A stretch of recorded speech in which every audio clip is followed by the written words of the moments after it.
Welcome to Top Tips Tuesday. This week's tip is for those not sure who to listen to in terms of the property market. There's been some changes, a lot of forecasts out there, so it's really about advice, what I would look to myself, and some tips for those considering entering the market and really not sure whether they should wait or move ahead now. So we all know the media blows a lot of things out of proportion, and when you listen to the media, it's very sensationalized, and the reason they do that is because they want to sell their advertising space.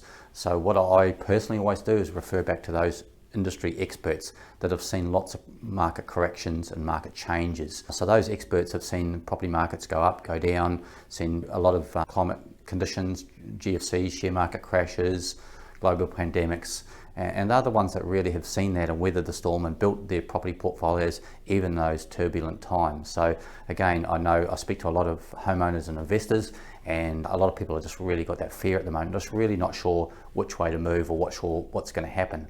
Of course it's a forecast, there's no guarantee, but again, if you refer back to people that have seen these conditions before and bought and sold in good and bad markets and holding property for the long term, you'll be much more successful and much more confident when you're making those decisions whether it's right to buy or hold.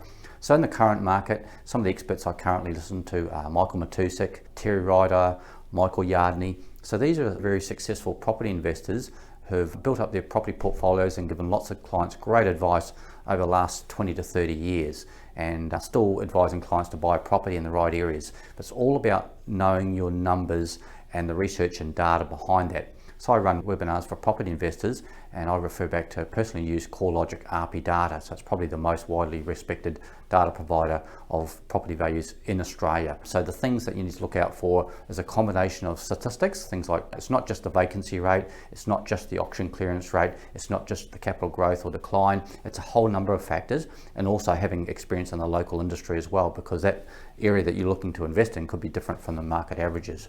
So again, go back to the statistics. As I mentioned, I use CoreLogic RP data. So if you'd like to find out what's happening in your area where you're considering buying, you're welcome to reach out to myself, and I can provide you a suburb statistics report which helps answer some of those questions. Thanks for watching, and see you next Tuesday.